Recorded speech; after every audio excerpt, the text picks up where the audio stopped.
Okej, ftuari sot nuk është se është një influencer fitnessi, ka qenë një mbështetës shumë i madh i imi kur fillova të xhiroj përmbajtjen YouTube për herë të parë, dhe përveç fitnessit që kemi pikë përbashkët, gjithashtu kemi edhe zhvillimin personal. Normalisht ai është i fushës të real estate-it, por që mendoj që kemi pas një bisedë shumë të këndshme dhe produktive, gjëra që zakonisht unë diskutoj me atë jashtë kamerës, sa herë tash në rregull, pse jo mos bëjmë 20 vite bashkë edhe pyetje përgjigje, dhe pak a shumë të logjik, po mendoj përveç mase nga bota fitnessit, mund të ftoj edhe shok pafërm që kam. Merrni edhe ju mase perspektivat ndryshme nga zanatet të ndryshme mase ndonjëherë. Kështu, pa humbur kohë, kalojmë te video. Tu nuk është të bëj shumë sete nxemi. Kështu që maksimumi 1-2, sepse me qenë se shumicën e seteve kam kështu unilaterale dhe të lehta. Ndërkohë që unë bëj, po që me fjalë të pyes unë ty se e kemi më kollaj. Keni ushtrim që urren këtu? Më fal? Ushtrim që urren. Ke? Që urrej në palestër. Ma ashtu kjo pjesa e deadliftit që bën për pjesën e hamstringut, domethënë më lodh jashtë masave. Edhe nuk e di, nuk do ta thoja urrej, se ai është shumë efektiv si ushtrim, po vetëm fakti që më lodh pafund, domethënë më e bëj me një vështirësi shumë të madhe. Pastaj kryesisht palestrën e shijoj, domethënë, edhe nuk shikoj ndonjë ushtrim kështu që thosh në një farë mënyrë e urrej, domethënë. Nuk është për shkakun si speed squat për shkakun, që ta urresh. Kjo është ajo pjesa e deadliftit, po më lodh goxha. Se të kap pak edhe pjesën e shpinës. Edhe ti nisesh për të bërë komplet mbrapa. Po. Ti nisesh për të bërë pjesën e hamstringut, ndërkohë ke kapur dhe shpinën. Dhe një energji shumë e madhe. Se ti je pak më i gjatë se mua, je okay aty? Po, mua më duket sikur është shumë në rregull. Të se ke bërë ndonjëherë si ushtrimin, e bë? Të, jo e kam bërë. Okej. Ky është pak ushtrim si më izolues kjo makineri më duket, apo jo? Se cila, se standardet jemi të kështu. Po. Shiko, më pëlqen, po ka çik të këndin këtu e ka çik keq kjo gjë. Edhe nuk është se ngarkoj dot shumë, se pastaj fillon gjuri. Sa kohë ke Dionis që po ushtrohesh? Që e kam shënuar apo jo ke fjalën, se për të ushtruar hekrat për herë të parë kam kapur kur jam qenë 17 vjeç. Kështu. 17 vjeç. 17 vjeç, që kam qenë në gjimnaz, atëherë isha i vit konsistent, pastaj kur erdha në shkollë të lartë nuk pata mundësinë që të stërvitesha me normalisht studente këtë gjëra kështu. Dhe kam rifilluar prap palestrën kur erdha këtu në Tiranë. Pastaj domethënë kur kam marrë në Tiranë, kam marrë 2020 fundi 2021-2022, që fillova tamam 2022, kështu që praktikisht 4 vite. 4 vite. Që kam qenë konsistent. Rinësim që kështë. Po, ti e ndritë sa kohë të bë, që stërvitesh? Në mënyrë konsistente edhe unë kam filluar që nga 2022-shi. Por, si aktivitet fizik më ka pas pëlqyer shumë, domethënë që i vogël kam bërë stërvitje kickboxi, domethënë gjithmonë kam qenë aktiv për nga sportit. Por kur kam filluar stërvitjen e palestrës pra fitness, kam qenë jashtëzakonisht shumë i dobët. Nuk e di, kam treguar një foto. Sa kile? Kam qenë 60 kile. 60 kile edhe kam bërë një ndryshim, unë do thoja për veten time, ndryshim drastik për nga performanca që kam marrë, domethënë nga shëndeti, si ndihem, mirëqenia, vetbesimi. Unë nisa për një lloj vetbesimi në fakt, se në biznes, për shembull, mendoja se duke takuar me njerëz të ndryshëm do duhej që të kishe një lloj aparence më të mirë. Po. Edhe në një farë mënyre si ishte vetbesimi. Pastaj më mbrapa duke hulumtuar, duke studiuar, duke parë edhe workout-e të ndryshme, e kam kthyer tani vetëm thjesht mirëqenie e përgjithshme, domethënë. Mindseti, disiplina dhe thjesht mirëqenia e përgjithshme. Super. Mendoj që ka pasur ndikim këtë gjë. Si? Mendoj që ka pasur ndikim paraqitja, domethënë te konfidenca që edhe klienti ku të shikon, bën stërvitje për shemb. Me thënë drejtën po. Domethënë sigurisht edhe ajo pjesa e fillimi një herë që në workout ndjen një ndryshim pa parë, domethënë për një person i cili është beginner, fillestar, e ka më të lehtë ndryshimin se sa një person i cili është pra aktualisht për shembull që kam diku ke 4 vite po gjithashtu e kam shumë të vështirë që të shikoj ndryshim tek vetja dhe në fillimet gjithë klientët për shembull miqt, njerëzit më panë si një njeri më disiplinuar, fillova që të krijoja më shumë tek besim tek njerëzit. Edhe më ndikoi goxha mirë. Ndikoi goxha mirë pjesa e stërvitjes. Super. Pastaj Pak që ke bërë kickbox, do me thënë është ndryshe. Po. Po kickboxing për sa kohë e vazhdove apo? Kickboxing diku ke 3 vite. 3 vite. 3 vite stërvitje kickboxing, po. Okej, nuk është se ke qenë, me thënë s'ke qenë sportive atëherë. Po, patjetër. Thjesht edhe stërvitja atje ishte më ndryshe dhe unë isha për një kategori më të vogël. Sigurisht që nga ana e performancës fizike si forcë, si rezistencë, ishin të gjitha këto optimale ishin. Por jo si masë muskulare. Në të pesh mendoj të ishe featherweight apo? Po. Dhe kështu shkoj. Unë fillim e kam nisur stërvitjen 6 herë në javë. Nuk e di. E, shik shumë. Nuk Kjo pjesa e fillestarit për herë që s'ke shumë informacion. Përveç asaj, ku e ri ke ko, nuk është se stale dhe fiziologjia, më tonë. Kështu që Po.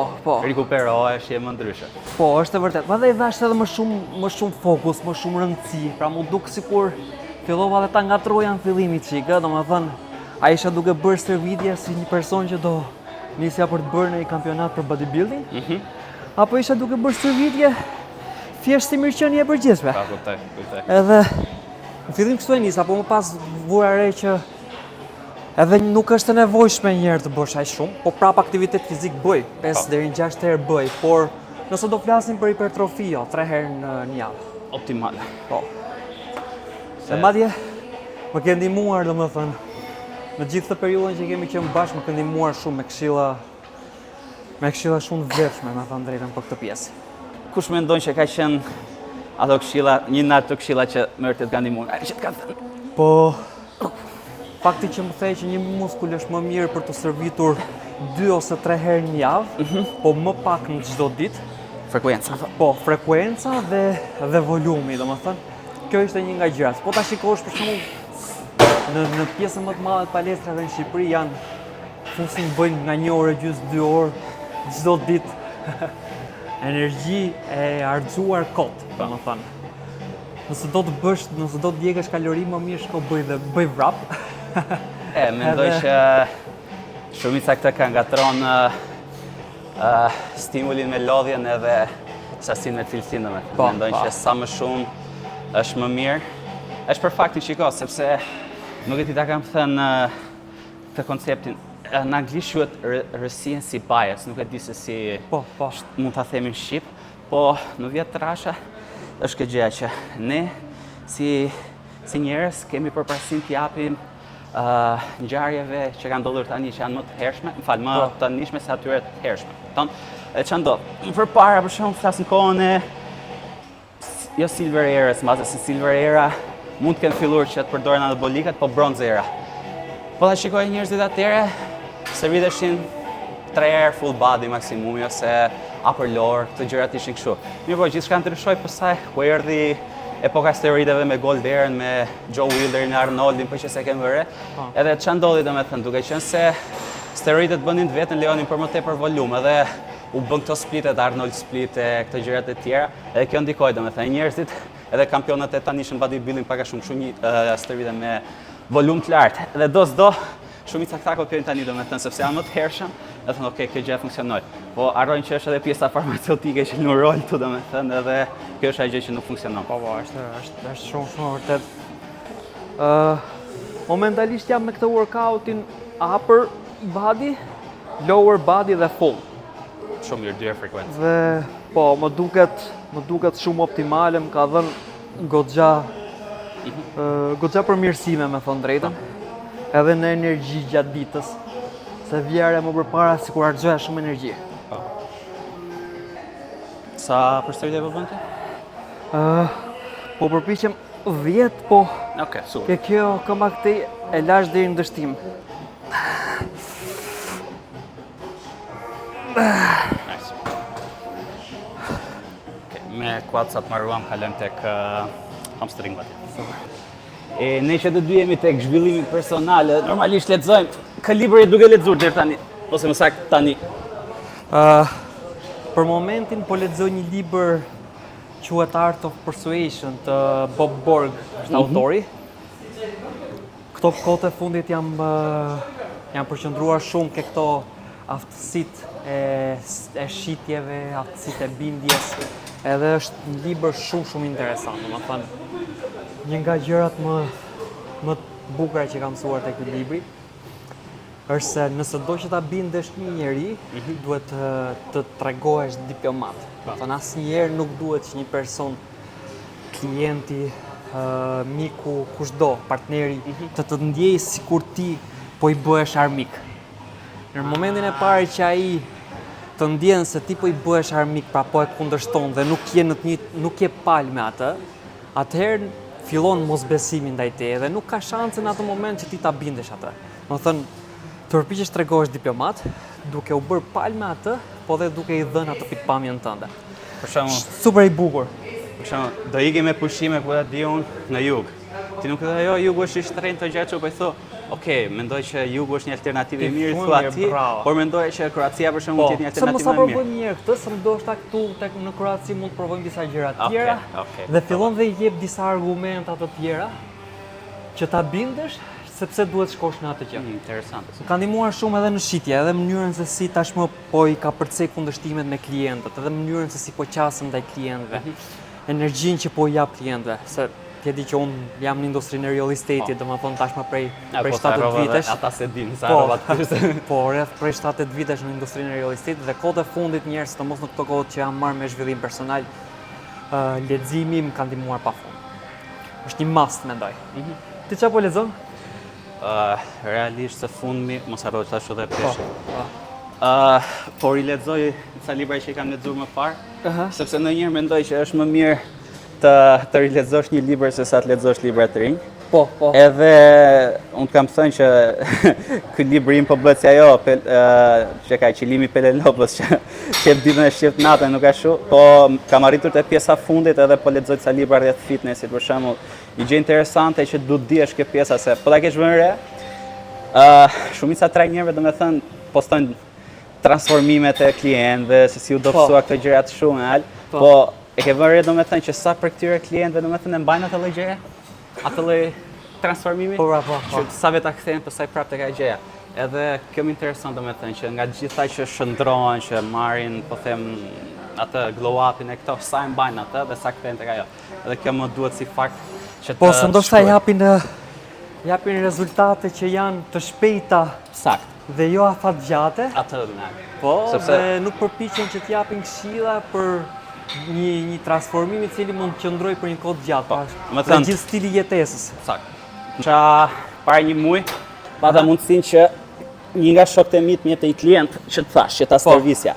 Edhe nga të gjitha ato që po dëgjoja me atë, një gjë që më mbeti në vesh ishte kjo që tha, ja të ishe këto 2 kile do me thënë edhe përsa jam okej. Thashun shumë mirë që po mendon që të ishe këto 2 kile, po objektivi që ke është të ishe këto 2 kile, po përsa çfarë? Do e lësh palestrën përsa do vazhdosh prapë të zakonet që ke. Dhe kjo është ajo gjë që mua më fjalë më interesonte, i thashë, nuk dua që t'jap peshk, i thashë. Dua të mësoj se si të peshkosh. Që edhe këtë lloj gjë ta mbash edhe pa shumë, sepse do shtosha 2-3 kile, do vish prapë te mua, do ikësh prapë te trajneri tjetër që do mësoj. Ngjesës tasie. Dhe kjo gjë ishte interesante, domethënë që cili masha do të zakone, jo thjesht u shndrove dhe okay, sa për një transformim deri. Po. Shiko, unë nga aspekt me çka kam lexuar, shiko dhe peshëm. Ka shumë njerëz që e nisin në këtë lloj forme, domethënë që e nisin për të hequr ato 2 kile. Po.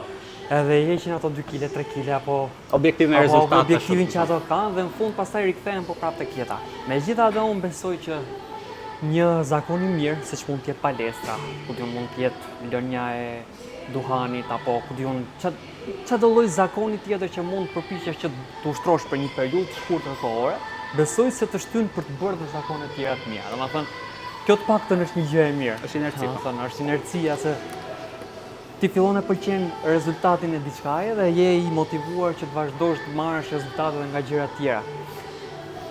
Kjo është gjë më interesante. Jo, është ashtu më thënë, po edhe ajo që the, për shembull, do thoya këtë lloj gjëje që një këshill më e mirë është që mos të ndërtojnë zakonin e ri, po më mirë të ishte që të lini një zakon të keq që kanë. Po. Mendoj që kjo është gjëja që më do i ndryshoj më tepër jetën.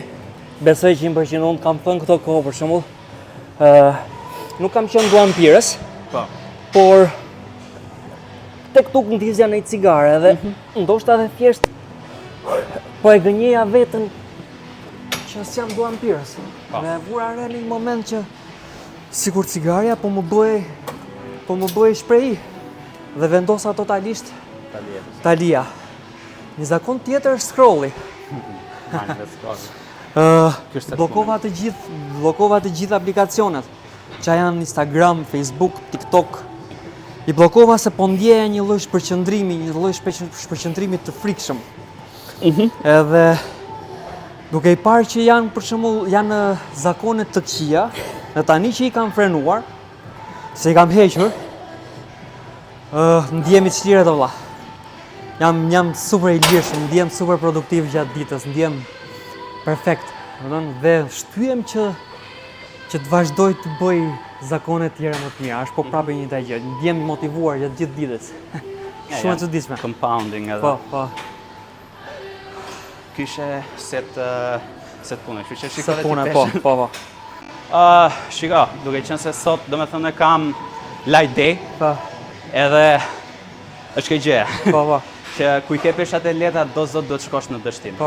Po normalisht duke qenë se konsumojmë shumë të dita e rënd ose për shembull të dita e mesme, edhe këtu nuk është se shkoj fiks në dështim. Ali afrohem dështimit, po nuk është që ta lënë atë lloj gjendje. Se këtë është një gjë që mendoj edhe Si është si teknikë kjo që po e ndjek se një ditë që e ke kam një full body që është heavy day. Tek heavy day për shembull kam kryesisht ushtrime që janë compound për bërë, për shembull, kurse kam përveç krave atë ditë domethënë që kam ushtrime. Dhe këtu pjesës më të madhe të ushtrimeve i jep ndështim, a? Jo, duke qenë se është heavy day, që janë peshat e rënda, nuk shkoj deri në ndërshtim, domethënë, sepse duke qenë se është peshë e rëndë, nuk ke nevojë që shkosh deri në ndërshtim, duke qenë se herë kurton pjesën më të madhe të fibrave, se është peshë e rëndë. Në momentin që përdor 80% të peshës maksimale, nuk është detyrimisht të shkosh në ndërshtim, sepse tash i ke rekurtuar fibrat që duhen, prandaj mund të rish një dy ashtu. Po momentin që bën me peshë atleta, dështimi është i domosdoshëm. Po problemi është që ku bën me peshë atleta që të shkosh dështim duhet të bësh kuat diun 12 përsëritje të çepeti. Edhe ndonjëherë faktor që të lë është frymëmarrja ose kryesisht frymëmarrja që do të lërë, domethënë prandaj është edhe kjo pjesa e vështirë, domethënë që nuk i preferoj si përsëritje të larta. Çfarë range është më e këshillueshme për hipertrofi, po flasim. Për hipertrofi. Shiko, sa e thashë domethënë që varet nga ngarkesa. Po për shembull, studimet tregojnë që nga 5 deri në 30 përsëritje domethënë mund të krijojnë hipertrofi. Çështja është ngarkesa që thash. Nëse do përdorim një ngarkesë rënd që është 80% e asaj të një rep maksit, nuk është nevojë të shkojmë dështim, mund të përdorim një rep range të tipit 5 deri në 8 ose diçka të tillë. Unë përdor për shembull 6 deri në 8 ose 4 deri në 6 ku është heavy day. Momenti që është e lehtë që thash pasaj do të shkosh në dështim, edhe dështimi mund të jetë 12 përsëritje dhe që quhet përsëritje efektive pasaj është ajo pjesa ku fillon dhe ngadalësohet lëvizja. Po them të ndodhet e 8-a e 9-a që fillon që bëhet lëvizja ngadalë, aty po fusin përsëritjet efektive domethënë. Pra që të bëj një recap. Ku është e rënd, është direkte e ngadalë lëvizja, domethënë i kemi rekurtuar fibra që rriten. Kur është e lehtë, fillon nga e 8-a domethënë. Pra nëse bëra 4 përsëritje të rënda ishin të 4-ta efektive. Ndërsa ku ishin të lehta, fillon nga e 8-a që ishin 4 efektive. Ato 8-at ishin thjesht zemi. Unë në këto rep range jam kështu zakonisht 8 deri në 10 përsëritje në pjesën më të madhe të ushtrimeve. Dhe më duken efektive. Me thënë, nga gjithë kjo që thash, është thjesht ideja që nëse përdor pesha të rënda, nuk është nevojë të shkosh në dështim. Peshë të rënd 80% të diçka që ti ngjet tek kerë. Nëse përdor pesha të lehta pastaj rrjedhimisht duhet të shkosh në dështim. Okej. Këtë ti ishte. Unë Dionis kur erdha këtu në fillim isha pak skeptik se sikur nuk mendoja që shumë njerëz do vinin herët që në mëngjes, domethënë në 6 mëngjesit për të bërë stërvitje, po më duket pak dhe vetja shumë kështu orët. Qa po bëja ti ke 6 mëngjesit, mos do shta jam i vetmi dhe në fakt tuke kjo palestra vuare. Tuke kjo palestra vuare që kishte goxha njerëz që stërviteshin herët në mëngjes. Më thënë e dija që jashtë stërviten shumë njerëz në herët në mëngjes, por nuk e dija për këtu në Shqipëri. Edhe midis tyre isha edhe ti. Pse herët në mëngjes edhe jo mbas dite, ka një kështu specifikisht një gjë apo thjesht zgjedhje? Për mua ishte thjesht zgjedhje sepse ne jemi njohur pak a shumë këtu, domethënë. Po. Në ndërmjet asaj kamerës atje. Po. Edhe ishte më tepër arsye sepse do ishin se vija mëngjes nuk ka shumë veta mund të filmoje se nuk e di ke bërë ndonjëherë stërvite edhe ke palestra mazite? Po, kam bërë. E di si është apo? Po, është. Kështu që nuk të mundson të filmosh, domethënë se s'ke ku të ngecësh tripodin. Po. Kështu që nuk është se ishte në zgjidhje kështu, po që unë kam pasur mundësinë që të stërvitem mëngjes, në drek edhe në darkë. Qofse do zgjidhja domethënë ku kam qenë më i fortë realisht jam si dielli domethënë, kur është kulmi vetë që është në mesditë, atëherë jam dhe unë më i fortë. Pra dreka po them 1-2 ka qenë që isha shumë mirë domethënë. Mëngjesin kam të problemin që ku të shohem. Ke parasysh je shumë i ngurtë, je shumë nervat nuk punojnë, je shumë i plogësht. Edhe kur vi këtu duhet të bëj shumë se të nxemje që të futem mirë të kalibrohen e pastaj të bëj.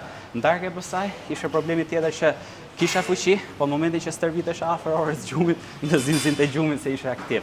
Që do thoja për mua, është thjesht çështje preference, dreka se jam më i fortë. Mëngjesin e bëj sepse e i qape tani palestrën kështu dhe filmoj. Drek jam ndjerë dhe unë më i fort fizikisht, domethënë edhe si performancë.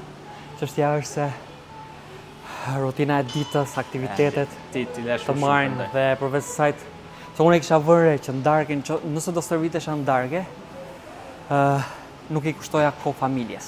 U bëra dhe baba dhe vendosa që të stërvitem herët në mëngjes. Gjatë ditës të jem në punë dhe darkën t'ja kushtoj familjes, pastaj vajzës edhe bashkëshortes që duhet shpërndaj, po. Por sepse ndonjëherë doja ta nxjerra pak bisedën e këtu, se ndonjëherë njerëzit dhan kohën, jo po s'kam kohë, jo po nuk ashtu, por që ndonjëherë kur do ta gjesh kohën, e gjen, mjafton 1 orë në ditë. Është super efektive. Kemi krah, gjoks. E bëjmë të dyja. Nisë në zemë dhe kalojmë kështu. Si u futet e kjo industria e real estate-it? 2017 kam filluar të kjo industria e real estate. Unë isha menaxher në një bar, në një bar kafe lounge në Tiranë dhe një nga klientët po pretendonte për të hapur një agjenci imobiliare dhe më sugjeroi pa patur një uri rreth kësaj industrie, më sugjeroi që të bëhesha menaxher i zyrës së atij. Thjesht nga connectioni që kishim bërë me këtë klient, nga marrëdhënia që kishim krijuar. Mirë po, si duket ndoshta aty të ndryshuan planet. 1 herë, 2 herë, 3 herë isha duke pritur edhe thjesht ai propozimi aty më shtyu që të ulumtoja shumë. Ai s'po vinte dhe u detyrova pastaj të bëja disa searche, edhe kot që dojnë një nga brandet që janë aktualisht në Shqipëri, tek një zyrë në blok, cilës fakti jam shumë mirënjohëse, e nisa aty industrinë. Sigurisht që ishte kjo pjesa e marrëdhënies së njerëzve, se unë dhe prandaj edhe isha edhe menaxher bari, domethënë, sepse isha gjithkohon connection me njerëzit. Po, kishte të bëjë me edhe kjo ishte edhe një nga arsyet edhe që më bëri dhe shumë kurioz për këtë industri, domethënë, edhe që më mbaj.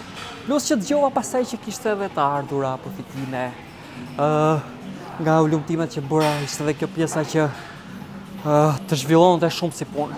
Do thonë të zhvillon shumë aftësi sociale, komunikuese. Bëhesh si tip Wolf of Wall Street. Dhe kjo ishte ajo gjë që më shtyu në fakt. Super. Kjo mund të çik kështu thought provoking si pyetje, po qofse për shembull paraja nuk do të ishte problem, domethënë që nuk do e kisha ashtu, do e bëje prapë si punkte apo nuk e di nëse do e bëja pikërisht real estate, sepse them të drejtën, real estate për momentin është një nga industritë ku ti mund të bësh biznes dhe me koste shumë të ulta. Dhe ku mund të gjenerosh të ardhura, po besoj se nëse nuk do ishte problem paraja, gjithsesi biznesin domethënë kryesisht industrinë e biznesit do isha. Thjesht për këtë arsye që kam shumë dëshirë që të jem në marrëdhënie të vazhdueshme me njerëzit, pa të marr dhe të jap gjithashtu. Si për marrjen, domethënë, po, nuk është se do ishte pra këto më në real estate, do ishte si për marrje gjithsesi. kjo më intrigon, pra se është një lloj loje shumë e bukur që duhet kesh, që duhet bësh me njerëzit, mendore, jo manipulime, se normalisht manipulime është për t'i gënjen tjetrin, po thjesht kuptosh psikologjinë e njeriu, çfarë kërkon, çfarë dëshirash ka, çfarë nevojash ka, si ta orientosh atë për zgjidhjen e një problemi që ka. Domethënë kjo është ajo gjë që më intrigon shumë dhe besoj se po prap një në industrinë e biznesit do isha patjetër, nuk ka rëndësi fusha. Real estate apo Po. Kam disa kohë që nuk po përdor kreatinën në fakt. Edhe jam kështu vetëm ushqim. Edhe asnjë lloj suplementi, thjesht si formë testimi për të parë se si është performanca ime fizike. Po ndjej që kam pak rënje në fakt, me thënë drejtën. Kushtu pak rënje sa rënje, është e madhe apo? Jo, diku ke mund të them 15 deri 20%. Okej. Rënje nga performanca. Aq mendoj ka dhe kreatina 10%, Po. 15% maksimum, që nuk është një gjë wow, se Po. si steroid plure. Po. S'është ashtu. Por që kreatina ka qenë një nga gjërat më të mira, po gjithashtu që kam bërë. Vetëm në stërvitje apo ke ndjerë dhe ndryshim tek pjesa e fokusit e mendjes në fakt, se është përdoret edhe për atë. Me thënë drejtën dhe në aftësitë kognitive, valla kam ndjerë një lloj sikur më ndriçua truri. Është vërtet shumë unë vetëm kreatinën kam përdorur si suplement. Edhe për te pastaj edhe këto magnez, omega 3 normalisht, Këto që i marr që edhe unë. vitamin C, domethënë zink, që janë po prapë për mirëqenien e përgjithshme, ndërsa kreatina që më ka ndihmuar edhe si performancë në palestër, po dhe gjithashtu edhe në aspektin kognitiv. Më ka ndihmuar shumë vërtet. Pra do e rekomandoj të gjithë. Unë personalisht e rekomandoj të përdorin kreatin pak të 3 deri në 5 gram. Mendoj po flas gjithmonë si eksperiencë personale, se edhe çfarë kam bërë unë time vetë. Nuk e di çfarë mendon kështu për një suplement tjetër që mund të ndikoj. Kreatinën numër 1, gjë tjetër për saj magnezin, dhe magnezi është shumë i vlerësuar, bisglicinatin. Bisglicinatin, po atë përdor. Dhe gjumë tullë.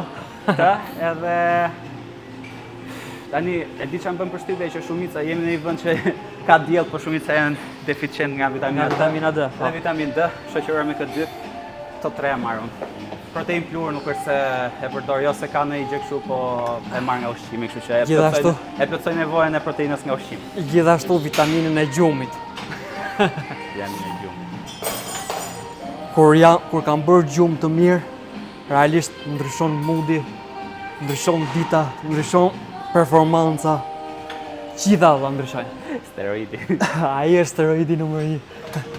Se di ku ka qenë Matthew Walker apo dikush tjetër që e ka parafrazuar që thashë, nëse gjumi do ishte pilul, ishte pilule ndaluar, sepse aq efekte të mëdha ka. Që flini gjumë. Unë u përpoqja që të bëja kështu si sfidë me veten, edhe për të parë domethënë flija 5 orë gjumë, 6 orë gjumë. Seti dytë apo? Seti dytë, po. Praktikisht marrëm kemi në shtëpinë. 5 orë gjumë, 6 orë gjumë, dhe nuk është se nuk kalon ditën, e kalon ditën, por nuk ketë njëjtën energji. Po, shumë mendime që ti do i merre gjatë ditës janë të cunguar. Po. Për shembull, ndikon teoria, ndikon te vendimarrja, ndikon te shumë gjëra që ti mendon dhe me thënë që okay, mund ta shtysh ditën me pak gjumë, po janë këto gjëra që janë të pakta ama. Unë e kam bërë. Po. Kalem të shpërë. Një set nxemje? Një set sepse duke qenë se po bëjmë peshë atleta nuk kemi nevojë që të ta nxjerrim shumë. Thash, nëse është ditë e rëndë që bëhet, atëherë po ke nevojë për 2-3 sete nxemje. Kjo është thjesht sa për të thënë trurit që shikojmë, po bëjmë të lloj lëvizje tani. Atë përgatitemi neurologjikisht. Po.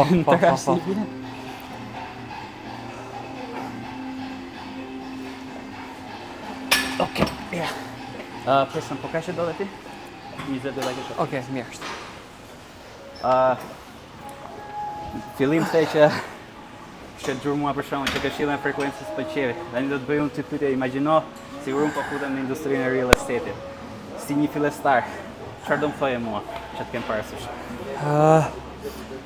Fokusohu tërësisht tek sfera e influencës. Është i gabim që unë e bëra në fillimet e mia.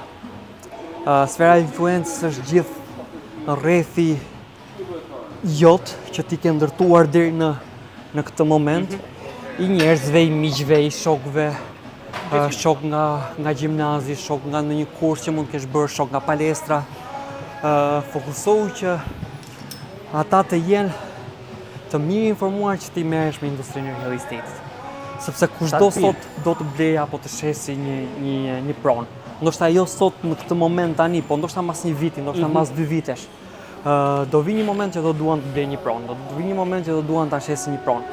Dhe kur them fokusohu, e kam fjalën që ti si dionist të përpiqesh të qëndrosh on top of mind të këtij rrethit të influencës, duke i mbajtur të updateuar shpesh me informacione të ndryshme rreth real estate-it, me të dhëna më të fundit që mund të jenë me projekte të reja në industrinë e real estate-it, që kur aty të vi momenti që të kenë një interes, një nevojë rreth real estate-it të kontaktojnë ty. Unë nuk e bëra, nuk i kisha këto informacione të them drejtën, nuk kisha sistemin për të bërë këto lloj follow-upesh.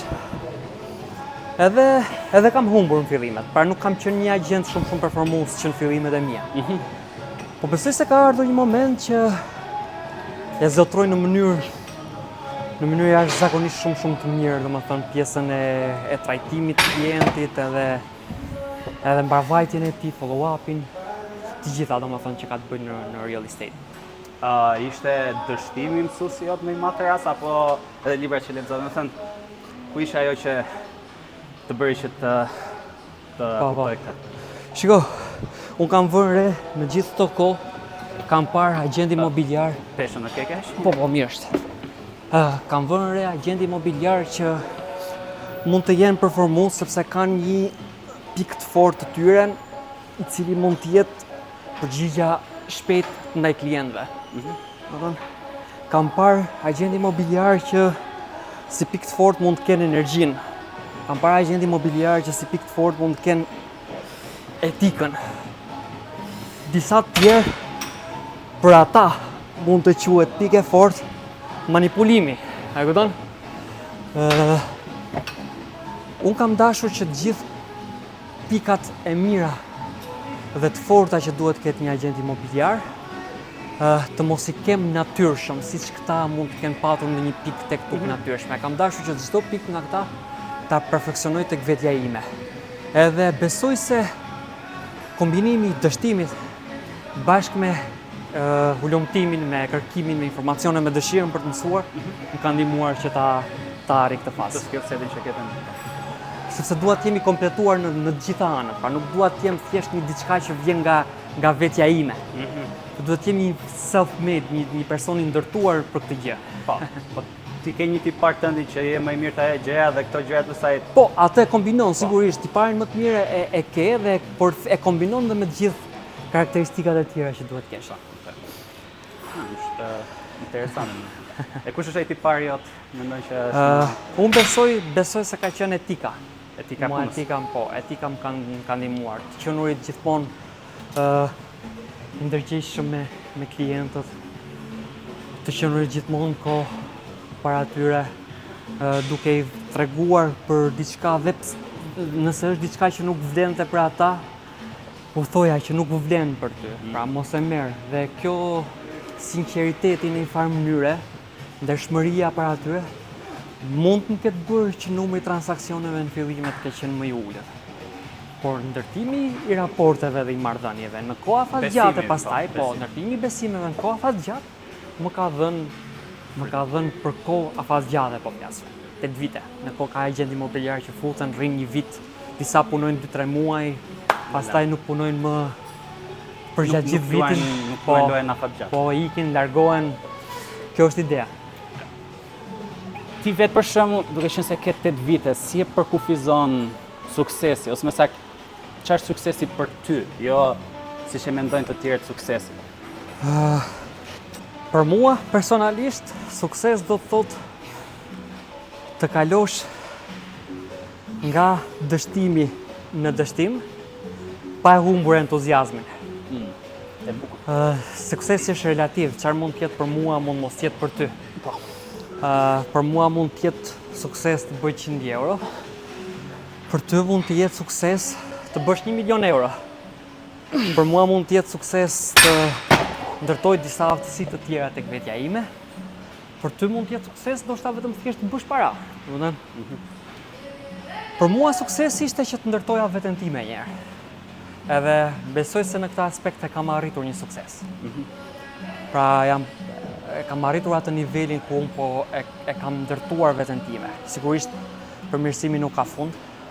Po besoj se ka ardhur këtë momenti që unë e kam ndërtuar veten time. Tani jam duke shkuar në atë fazën për të bërë më shumë para. Në industrinë e biznesit, normalisht, për jetën e përditshme se sigurisht dhe paraja është një mjet shumë i nevojshëm, edhe që duhet. Nuk mund të themi që nuk duhet. Po unë kështu do e përkufizoja. Edhe kam kaluar dështime, me thënë drejtën kam kaluar goxha dështime gjatë kësaj kohe. Por entuziazmin asnjëherë, besimin se mund t'ja rri, mund t'ja dal, nuk e kam humbur asnjëherë. Kështu që besoj në atë përkufizimin që bëra në fillim fare, mendoj se mund ta quaj veten suksesshëm. Ja, më pëlqen. Është tek ajo gjë që the, jam dakord që suksesi është subjektiv. Po. Çfarë mund të jetë suksesshme për ty nuk është e suksesshme për mua. Dhe normalisht suksesi për pjesën më të madhe është diçka materiale. Po. Edhe mendoj që është koncepti i gabuar, besoj. I gabuar. Varësisht shikon. Po. Nuk mund të them domethënë është i gabuar. Po që ka disa mënyra siç e the ti. Shiko, unë vërej që njerëzit shpesh kanë tendencën për ta krahasuar veten me të tjerët. Edhe faktorët e jetës time mund të mos kenë dhënë një lloj ndikimi siç mund të kenë dhënë ndikim tek ty faktorët e jetës tënde. Edhe mendoj se nuk mundet që të krahasojmë veten me të tjerët për një arritje materiale, po themi, sepse pikërisht kjo është ajo që na bën neve të mendojmë që jemi të pasuksesshëm. Ne duhet mendojmë se ku jemi aktualisht dhe ku duam të shkojmë. Dhe nëse mendojmë në të lloj forme, atëherë mund të arrijmë të përkufizojmë dhe të kuptojmë tek vetja, ora po arrijmë vërtet sukses? Apo thjesht po krahasoj vetëm me të tjerët. Ti je person që të shtyn motivimi më tepër apo frika? Ose më saktë, frika për të dështuar apo mos ta provosh fare? Si je ti si person? Unë jam si parim më mirë bëhem pishman sepse e provova dhe dështova. Dhe më mirë bëhem pishman se dështova se sa të bëhem pishman sepse se provova asnjëherë. Domethënë më shtyn sfida në vetvete për të bërë gjëra. Nuk mendoj se më shtyn dhe frika apo dhe motivimi. Tash motivimi është diçka që i bën të gjithë të shtyen në një moment. Nëse edhe mua më kap, edhe nëse mua më kap motivimi tani sigurisht do nisem edhe do dua të bëj diçka, një veprim, por disiplina është ajo që të marr gjatë. Për mendimin tim disiplina është ajo gjë që nuk do thoya më ka lodhur, po është ajo gjë që unë kam dashur shumë që të inkorporoj tek vetja ime. Ma thënë, të jesh i fort mendërisht është shumë e nevojshme. Qofse do të arrish gjëra, sigurisht, se nëse do ta mbash stakuar pastaj, po flasim për një person që do të bëjë sukses. Mund ta mbash stakuar dhe pa disiplinë. Këtë ushtrimin për shembull, unë nuk e kam pas bërë më përpara. Kur kam ardhur këtu tek kjo palestra, e shifja si pajisje, po nuk është e prekje. Edhe nuk e prekja po prap. Po duke bërë ti dhe duke biseduar, që e provova pastaj pas disa herësh, më duk shumë efektive. Më thonë është shumë e mirë për pjesën e lateral. Këtu ka shumë vekla faktikisht e kjo palestra, po që kjo ndonjëherë, domethënë, unë kam qenë gjithmonë fan si kavëve. Po duke qenë se edhe kjo është makineri, nuk lejon të gabosh. Normalisht e ke trajektoren direkt. Më pëlqen. E kam parë këtë pjesë që ke qenë fan si kavëve. Çfarë mund të jetë në indikim më kështu, mendon apo? Më pak lodhje do thoja për mua. Më pak lodhje. Sepse jo se nuk e kam qejf ushtrimet për bëra, më përpara për shembull te palestra faqe që vitesha Ushtrimet për bëra nuk bëja hack squatin, bëja ushtrimet lirë. Nuk është se kam, po ideja është duke qenë se fokusin to 3 herë që stërvitën e kam më tepër për hipertrofi, preferoj domethënë që të përdor makineri duke qenë se janë më stabil. Po nuk të lodh, po dhe tensionin tek muskuli e jep. Kjo është ajo gjë që e bukur. Ideja është tu që nëse stërvitesh për hipertrofi, do thaj që makinerit janë çik më mirë në këtë pjesë. Pra flas për makinerit dhe për hipertrofi. Se shumë nisa nëse do më gjën thonë, squati është superior, jo të gjithë që okej, nuk po shaj atë domethënë, po për hipertrofi mase nuk është më e mira. Më e mira, po. Ajo mund të t'japi core body ose strength, domethënë në farë mënyrë. Prekësh disa muskuj në rregull, po nëse do që ta izolosh atë muskull më mirë, mendoj që makineria është zgjidhja e dur. Për ty kush ka qenë një zakon i vogël për shembull që e ke nënvlerësuar, po ka bërë ndryshim të madh, që do thoya te kjo pjesa kështu. Nëse do flasim për real estate, ose për fushën e shitjeve kryesisht, besoj se zakoni që kam inkorporuar është ndërtimi i database. Më thënë, më përpara në fillimet e mia, as nuk kisha një database. Pra thjesht nuk më merrte klienti, kuturu, kisha të regjistruar numrin e telefonit, nuk kisha asnjë lloj informacioni. Nuk dija se kur do duhej ta kontaktoja, nuk dija se kur do duhej ta telefonoja, çfarë plani do bëja me këtë. Ndërsa sot, në mënyrë periodike dhe të përditshme, çdo një lic që vjen Nuk ka problem.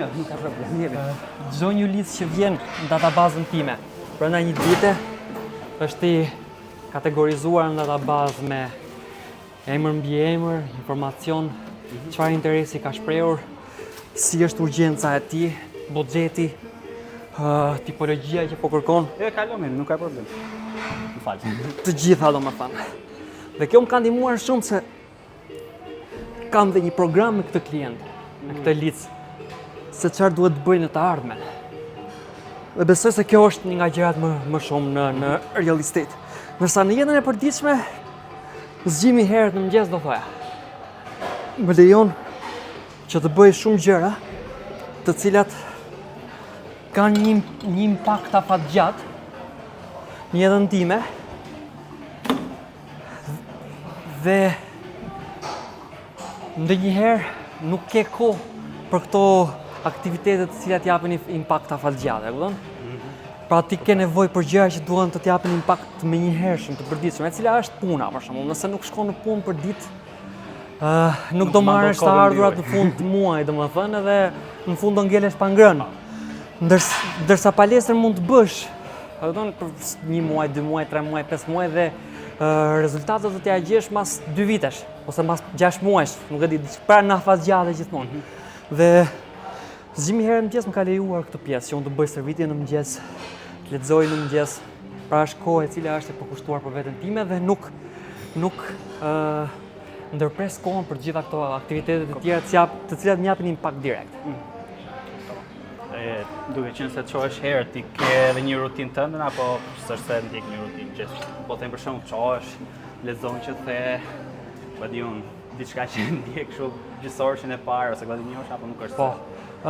Nuk është diçka kështu super fikse, po sigurisht hidratohem mirë, që pi ujë, është super. Kish ujë apo Fusë pak krip. Ujë me krip më ndihmon shumë për gjatë gjithë ditës, domethënë për gjithë mineralet që mund të harxojmë gjatë ditës, është shumë e nevojshme. Mendoj unë. Dhe pastaj nisem për palestër. Nuk e shikoj direkt për të futur në lexim, se normalisht nuk je akoma shumë i kthjellët. Pra palestra këtu të bën që të kthjellohesh, të rritet temperatura e trupit. Ta zgjohesh më shumë dhe pastaj je më edhe më i qartë, je më i kthjellët, edhe pastaj domethënë jam futem për të bërë lexim. Ndonjëherë dushi më i ftohtë, por gjithashtu më ka ndihmuar që të kem goxha dopaminë edhe për gjatë gjithë ditës. Edhe atë e përdor shumë shpesh. Dushi më i ftohtë në dimër apo edhe tani? Edhe në dimër. Edhe në dimër. Dëshirë do kisha për cold plunge, po duke mos i padur mundësit për momentin, e përdorim dushin më ujtë ftohtë. Sigurisht jo kur bëj hipertrofi, se ti e di që unë ka ditë që unë bëj dhe kardio, pra vi këtu dhe bëj dhe kardio. Pra preferon ato ditë. Po, në ditët që bëj kardio kryesisht, domethënë, ose kur bëj hipertrofi bëj para se të bëj stërvitjen. E bëj dushën më i ftohtë. Kam dëgjuar, nuk e di. Ndoshta edhe mund mos jetë e vërtet, po kam dëgjuar që ta pengon hipertrofin ekspozimin në të ftohtë, në ujë të ftohtë. Hipertrofia vetë do të thënë deri ku është sinjal që do krijojmë me stërvitja, krijojmë inflamim. Po. Momenti që futesh në ujë të ftohtë, bllokon inflamimin. Po, e vërtet. Bllokon edhe praktikisht atë. Për ne nuk rekomandohet. Edhe me bicepsin marrum, më se jemi këtu kalem. Bëjmë dhe triceps. Okej. Duke patur parasysh që ke kaq kohë që po stërvitesh. Edhe kryesisht e për hipertrofi. E ke menduar ndonjëherë veten që të bësh pjesë në ndonjë kampionat për bodybuilding? Realisht. Nuk kam menduar që të marr pjesë. Do thoja është investim i humur, mendoj, të paktën nëse garon në Shqipëri, se të dy kemi shok përbashkët që janë bodybuilder. Po. Seldi. Po. Edhe mendoj që Seldi është shumë i arrirë te kjo pjesa. Po, pafund. Edhe thjesht duke shikuar që sa i sukses që mund të ishte Seldi, nëse do ishte vend tjetër, Po. ajo gjëja nuk më shtyn mua që ta marr përsipër këtu sepse e di që maksimumin do marr kup plastike. Normalisht ta bësh për vete të fitosh është okay, po nuk ta është bësh si një qëllim personal. Po, për qëllim personal që të shoh të ardhurat nuk më pëlqen, vetëm sepse i bie ti përkushtojmë asaj, edhe e shoh që nuk ka të ardhurar këtu. Nëse do isha vend tjetër, po. Do merra më seriozisht. Dhe mendon në raport me përkushtimin që ke aktualisht, edhe përkushtimin që do duhet bësh për një stërvitje për bodybuilding. Si mendon do ketë një pjesë shumë të madhe? Goxha. Nuk mundesh, shiko. Pak veta mendoj që bëjmë bodybuilding në Shqipëri. Edhe do të ishi fokusuar në sensin që Seldi për shembull, nuk di nëse ke pasur mundësi që po flas nga perspektiva e tij, me që sa ai është bodybuilder, unë nuk konsideroj bodybuilder. Jam thjesht person që stërvit. Seldi mirë që është bodybuilder, po bën edhe të paktën 8 klient, domethënë. Ton, që të bësh bodybuilding, nuk do t'i kesh ata 8 klient. Po unë e kam parë se dhe në radhë dytë duhet që të sponsorizoj dikush. Seldi e bën përgatitjen komplet me lekët e veta. Ton, nuk e ndihmon fare shteti ose bashkia që të këtë gjë. Pra është diçka që edhe është totalisht i fokusuar në punën që bën. Se unë kam rastisur që të stërvitem, domethënë, në palesë me të, është totalisht i fokusuar.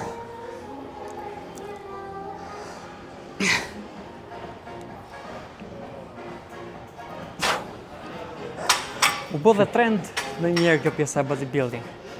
Pak, ndoshta edhe nga që në Shqipëri s'ka padur shumë njerëz që kanë pas marrë me bodybuilding. Kanë promovuar shumë të gjëra shumë, do të ne shohim si gjëra sipërfaqësor. Plus që këtu janë nuk do të quaj fodulla, po ku të shohin trup domethënë. Ti thon, po. S'ka problem se pistoleta e çpon muskulin e këtë gjë kështu. E kupton çfarë do të them domethënë ku shohin trup. Koncepte po. Pra është e mendoj si sigur do dalësh për sherr. Sigur do dalësh për sherr, sigur je domethënë në xhungël, je gorilla edhe duhet të zihesh se s'bën se bodybuilder. E kanë këtë lloj mentaliteti këtu, nuk është se e shohin si këtë. Është e vërtet. Edhe kam bën gjithmonë përshtypje ku dëgjoj, jo që të gjithë, se po sensibilizohen njerëzit, po që ka pas qenë kjo gjë, për ne them, edhe është nëse do t'i futesh, kemi prapë të pyetja që më bën fillim, nëse do bësh bodybuilding, do bësh vetëm bodybuilding. Pra, do të kesh rahat, vjen stërvitesh, ke vakjet e përgatitura, ke shefin personal, ai është bodybuilding vetëm. Nëse do të shkosh në skenën e Olimpias, për shembull, të bësh ashtu. Nëse do të bësh për shembull siç e ka Seli, që ka 8 klient, bën dhe bodybuilding ose disa të tjerë, është pa mundë, o njëherë në tjetër. Nuk mund të zgjedhësh dot të dyja. Ose do duhet të lësh patjetër një aktivitet tjetër pastaj të. Po, është gjë që të ha komplet kohën plagë, sepse mendoj që trupi nuk është se bëhet atë një orë që vjen këtu ti. Bëhet atë 23 orëshin që nuk je këtu. Rikuperimi, ushqimi, menaxhimi i stresit. Janë faktorë që shumica nuk është se i kushtojnë vëmendjen, më thënë, po që nuk e di, ke pas ndonjëherë mundësi që bësh muhabet me Selin, nuk ka qenë një javë para garave, më thënë. aq deplitet është, domethënë nuk ka me zi flet, edhe të flasi kurse në energji, se trupi është në atë lloj gjendje që nuk do të lëvizësh fare, domethënë. Dhe është do të trish ulur aty si hu, pushim, edhe mos lëviz fare, domethënë. Dhe imagjinoje ti në atë lloj gjendje ti kesh bësh klientën, të durosh të tjerët. Shumë. Kemi muskujt e bardhët. Çfarë mendon ti për kafeinën? Mendoj që është thuaj se i drog. Përveç faktit që domethënë të paktën mund ta lësh, nuk është se krijon aq shumë varësi siç mund të jetë nikotina. Po. Së fundmi kam filluar ta përdor thellësisht. Dhe ku them thellësisht keq fare çohem. Jo gjithmonë domethënë, po e kam një Monster të frigoriferi, e nis ditën me Monster. Për vetëm faktin që nuk e di më bën ndoshta kam vetëm unë atë efektin kafein, po sigur më lubrifikon mendjen në kuptimin që më ndihmon të artikuloj më mirë, mendimet vinë më mirë, më fokuson atë lloj gjë. Edhe këtu për shembull, nuk është se kam pirë tani kafe, se do të pi mbas stërvitjes, që të kem si them habit stacking që i thonë anglisht, domethënë që marr gjë të mirë nga palestra, atë efektin e mirë, marr dhe kafeinën, edhe pastaj jam shumë entuziazëm edhe shumë i fokusuar që të bëj një gjë. Edhe e vetmja se këtu merr dopaminë origjinale ti. Po. Merr dhe dopaminën e kafeinës pastaj, edhe jam stakt. Edhe e vetmja gjë është fakti që siç thash, kam vajte pjesa 3 asaj gjë që po shkruaj dhe kjo ka të bëjë me zakonet dhe zbatimin sistematik, edhe jam në një faqe boshe. Edhe zakonisht kur pi kafeinën më vijnë fjalët më mirë, më vjen motivimi çfarë do shkruaj. Po u kujtova që këtë kapitull që do shkruaj tani ka të bëjë më tepër për sistemin, për gjërat që po flisnim tani. Edhe që çfarë folëm që është motivimi dhe disiplina, po mendoj që thelbësoria që e majnë që gjithë të gjë është pasaj sistemi që e ke ngritur, më tonë, se është e lehtë domethënë që të jesh një person i disiplinuar, ku diçka të vjen shumë natyrshëm për të bërë, domethënë, pra në sensin që unë tani stërvitën nuk është se bëj me disiplinë që vi këtu, sepse më është bërë pjesë e identitetit, më është bërë zakon, domethënë. Pa ti je shijon Po, e shijon vi këtu me qef, domethënë, pra nuk quhet më disiplinë për mua, domethënë. Këtë do të them që nëse për një tjetër që vjen herë dhe thotë ti je disiplinuar se ç'është herë, s'është më disiplinë. Disiplinë për mua do jetë nëse unë filloj tani për them në real estate, edhe ti ti bëj të gjeneroj lica këtë gjëra, se prash diçka, ajo do quhesh disiplinë. E cila të nxjerr ty jashtë komfortit, dhe ti nuk ke dëshirë për ta bërë me vetdijen tënde. Ajo është disiplinë. Për mua këtu është zona e komfortit tani, pra nuk mund ta quaj më disiplinë, sado që po vi herë. Diçka tjetër po, edhe këtë do të them që disiplina është një farë kohë, pastaj bëhet pjesë e sistemit që ke ngritur. Edhe mendoj që këtë rreth saj duhet shkruaj diçka tani. Iniciativa që ke marrë për të shkruar libër, udhëzuesi libër, se libër është nëse varet si e qumë. Po, mendoj se është një nga vlerat e shtuara më të mira që mund të jenë, besoj unë. Paktën edhe me çfarë kemi biseduar për temat që ke futur, për disa nga shkrimet që ke bërë aty, shumë vlerë e shtuar për Shqipërinë. Në realisht të përgëzoj unë me zi presë ta lexoj të gjithën. Do jesh një nga beta readersit e parë mendoj. Domethënë sa të marroj këtë është e vetmja gjë është kjo që duhet të qenë se nuk jam shkriptar. Dhe ka qenë vërtet e vështirë domethënë që ti artikuloja gjërat, gjëja material cilësore këto. Pra se realisht çfarë kam vëre te pjesa e shkrimit është një autor i mirë, nuk është se një autor i mirë është një lexues i mirë domethënë, që ka lexuar shumë gjëra, ka perspektivën e tij në një temë të caktuar ose në disa tema, edhe i sintetizon që të gjitha gjërat në një diçka që ti mund ta lexosh. Pra ky është një autor. Po. Mase shkrimtari është tjetër, ose nuk e di, mase të dyja një lloj, shkrimtari dhe autori, po që nuk di unë t'i ndaj. Edhe kjo ka qenë gjë e vështirë që materiale të mira që mendoj që mund të hyjnë punë tjerëve, po pjesa 3 duke qenë se ka të bëjë më tepër me psikologjinë dhe këtë gjëra që është diçka që nuk është fusha ime dhe më tepër varem nga autor, nga ato gjëra që ose më saktë, gjërat që un kam kaluar, por që në mënyrë që ti artikuloj mirë më duhet një perspektivë një tjetri, që ta di çfarë po flas. Po, kjo është ide. Kjo fryma e mirëqenies, fryma e të krijuarit të disa mekanizmave në përditshmërinë tënde, në mënyrë që përditshmëria jote të jetë e optimizuar, është frymë e cila nuk gjendet shumë në përditshmërinë tonë këtu në Shqipëri. Flasim, nuk shikohen shumë temat të tilla. Edhe një nga arsyet që thash që të përgëzoj është pikërisht për këtë arsye sepse ti mund të bëhesh piknisje. Piknisje që të ndryshosh një kulturë në mentalitetin e njerëzve. Të ndryshosh gjithë kulturën pra. Edhe realisht pëlqen shumë kjo pjesë. Çfarë të pyeta për suksesin? Si e përkufizove ti domethënë? Unë akoma mendoj që jam aty në një përkufizim ashtu, po diçka që kam ardhur afër ishte një shprehje që më pëlqeu, nuk kujtohet autori, ishte që personi i cili mbjell pemë dhe nuk ka për të qëndruar në hijen e tyre, e ka kuptuar thelbin e jetës, domethënë.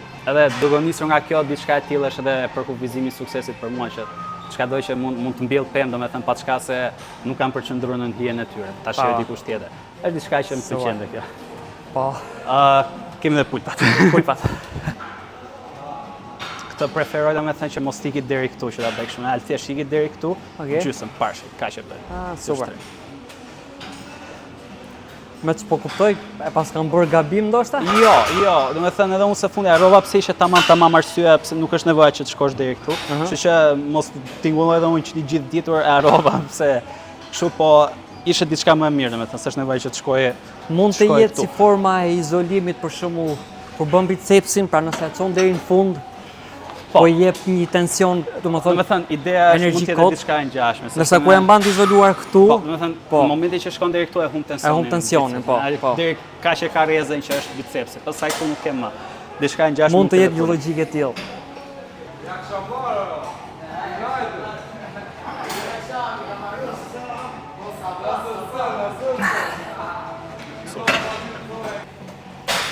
Ushqesh në njëherë para palestrës? Ushqesh në njëherë para palestrës? Me gjithë vogël që ta thash. Me thënë vakti im para palestrës tani që është mëngjes, nuk dua që të kem ushqim stomak. Një frut, banane, çik mjalt, me pak edhe normalisht hidratohen dhe unë që mëngjes me. Ne kam ujin që te koka e krevatit, me pak krip keltike ose krip himalaje, banane, mjalt.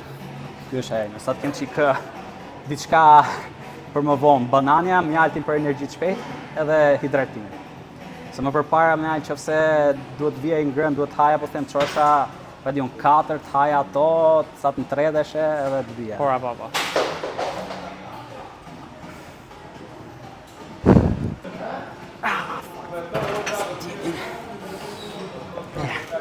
Po pastaj mbas palestre, si mund të jetë vakti jot?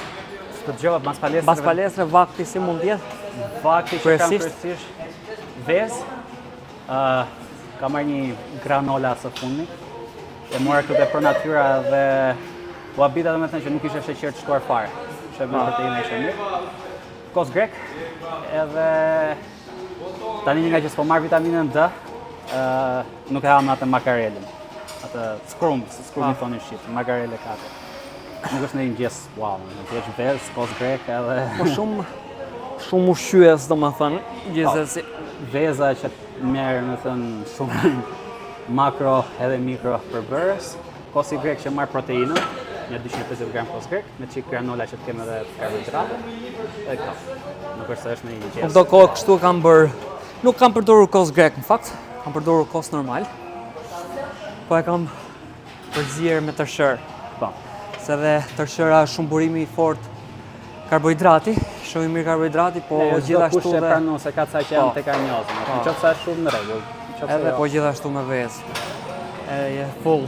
Po, na siç thash këto gjërat, thash më përpara kam pas edhe scrollin ku i thoya njerëzve u t'jap peshë mëngjes ishte për arsye sepse vitamina D është më e përkithshme në yndyrë. Është e tretshme në yndyrë. Edhe ka nevojë që të ketë yndyrë trupi, plus që scrollin kishte edhe magneze këto gjëra kështu që për na kisha edhe atë. Po së fundmi herë fus, herë sa fus domethënë. Se ka dhe i gjë tjetër. Vin tek ajo që tash e shkruan. Nëse do të jesh edhe produktiv në momentin që do të shkruash, nuk mund ta kesh domethënë stomakun që duket tretur, pra të kesh yndyrë edhe këto gjëra kështu. Do të jetë ose bosh, në që shohun ku janë produktiv, ose të jetë bosh, ose të kesh proteinë të pastër, për shembull kos grek me diçka kështu. Nëse do që ta kesh trurin e tillë. Momentin që fut karbohidrate dhe yndyrna fillon edhe truri fillon ngadalësohet. E kam bërë këtë lloj gjëje, pra nuk e mund të jesh shumë produkt me sa kesh një stërvitje shumë të mirë me këto gjëra, po ku vjen puna nëse do një stërvitje që të jetë për mendje që të shkruash, nuk e vlen. Ta bëj edhe një pyetje të vogël, jemi në fund fare. Por sepse mund të ketë shumë njerëz që mund duan të hyjnë në industrinë e fitnessit apo të mësojnë gjithë këto gjëra që o bisedojmë, po ndoshta mund të shikojnë si indikator suksesi. A mendon ti se gjitha këto që neve biseduam janë indikator suksesi apo thjesht veprimi më i rëndësishëm që duhet të bërë për një X rezultat, ai është indikatori i suksesit? Mendoj që është kjo e dyta. Veprimi më i vogël që mund të bësh, ti ai zakoni që tash me të thjesht ajo nisja e gurit luminoz, fillon gjëra sepse tek e fundi suksesi është suksesi. Ja përkufizove më përpara. Krijimi i rezultatit, po që thjesht duhet veprosh, fillosh që bësh gjëra. të marrësh një iniciativën për diçka, është okay të dështosh. Dështimi si të ti ke dështuar disa herë, por kjo gjë nuk është se të ndaluar që të vazhdosh të bëj gjëra kështu. Është okay, është pjesë e jetës, domethënë. Alex Hormozi ka një përkufizim shumë të mirë kësaj gjëje, domethënë që kur je i fortë mendërisht, domethënë nuk është që ky person është i fortë mendërisht, po sa i fortë mendërisht je ti. Sepse ka persona që për shembull je shumë mirë këtu, ndodh një fatkeqësi. Mirë.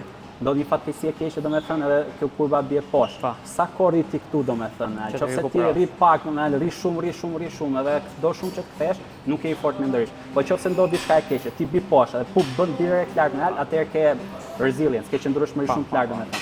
Po sa kjo ngjarja të bëri që të jesh më mirë me fjalë, që të shkosh më lart, apo të bëri që ti po të solli po prapë në vend. Nëse të bëri që të shkosh më lart, ke fituar. Nëse je po në vend, nuk është se kështu. Pra përkufizon të bukur këtë gjë. Shumë e vërtetë. Pra gjitha këto që ne folëm këtu është thjesht diçka ajo që shtyn dominon domethënë, edhe që akumulon këtë. Shumë e qartë. Pra bëj gjën e cila është më e rëndësishme për që mendon se është më e rëndësishme për prodhimin e rezultatit që ti don. Kjo. Indrit ishte nice. Pëlqevi shumë, thënë normalisht ne i bëjmë këto biseda kështu, po jo para kamerës, ku mund të ndjekin personat që kanë dëshirë të ndjekin rrjetet sociale të tua? Mund të ndjekin rrjetet sociale të mia, Indrit Viz Abdiu poshtë në Instagram, Indrit Abdiu në Facebook dhe Indrit Abdiu po gjithashtu në YouTube. Super. Ishte shumë kënaqësi edhe për mua, edhe bisedë shumë e këndshme.